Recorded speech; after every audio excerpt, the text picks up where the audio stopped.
ఇలాంటి ఆర్థిక లావాదేవీలు నిర్వహించాలన్న బ్యాంక్ అకౌంట్ ఉండాల్సిందే.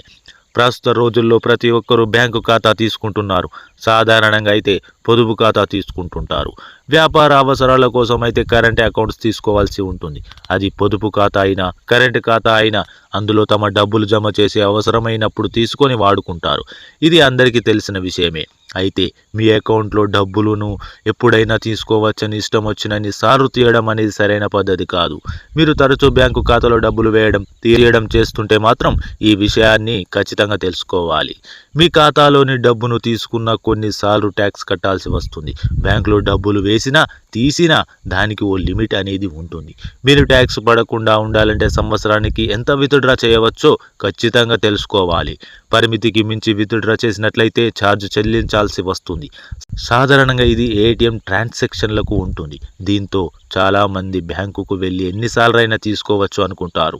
కానీ బ్యాంకుకు వెళ్ళి డబ్బు తీసుకున్న ఛార్జీలు వర్తిస్తాయి. బ్యాంకు ఖాతా నుంచి ఎంత నగదు విత్డ్రా చేయవచ్చో ఇప్పుడు మనం తెలుసుకుందాం. ఆదాయ పన్ను చట్టం 1961లోని సెక్షన్ 194(n) ప్రకారం ఒక వ్యక్తి ఒక ఆర్థిక సంవత్సరంలో తన పొదుపు ఖాతా నుంచి 20 లక్షలు ఆపైన విత్డ్రా చేసినట్లయితే టీడీఎస్ కట్ అవుతుంది. వరుసగా 3 ఏళ్ల పాటు ఇన్కమ్ ట్యాక్స్ రిటర్న్ ఫైల్ చేయని వారికి ఇది వర్తిస్తుంది. ఇలాంటి వారు కమర్షియల్ బ్యాంకులు, కోఆపరేటివ్ బ్యాంకులు, పోస్టాఫీసు నుంచి ఏడాదిలో 20 లక్షలకు మించి విత్డ్రా చేస్తే టీడీఎస్ చెల్లించాల్సి వస్తుంది. అయితే ఐటీఆర్ దాఖలు చేసే వారికి ఉపశమనం లభిస్తుంది. వారు టీడీఎస్ చెల్లించకుండానే బ్యాంకు, పోస్టాఫీసు, సహకార బ్యాంకుల నుంచి 1 కోటి వరకు ఆర్థిక సంవత్సరంలో విత్డ్రా చేసుకోవచ్చు. వారికి ఎలాంటి ట్యాక్స్ పడదు. ఈ లిమిట్ దాటితే మాత్రం ఐటీ శాఖ పరిధిలోకి వస్తారు.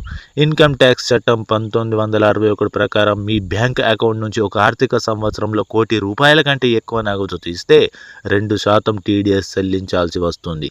గడిచిన 3 ఏళ్లలో ఒక్కసారి కూడా ఐటీఆర్ ఫైల్ చేయని వారు ఒక ఆర్థిక సంవత్సరంలో 20 లక్షలకు మించి నగదు ఉపసంహరించుకుంటే ఆ మొత్తంపై 2% టీడీఎస్ కట్టాలి.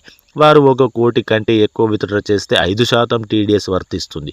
అయితే ఇలా ఎక్కువ మొత్తంలో నగదు జమ చేసినా తీసినా అది ఆదాయ పన్ను పరిశీలనలోకి వస్తుంది. మీ ఐటీఆర్లో తేడాలు గమనిస్తే మీకు నోటీసులు పంపవచ్చు. ఈ విషయం సైతం గుర్తుంచుకోవాలి.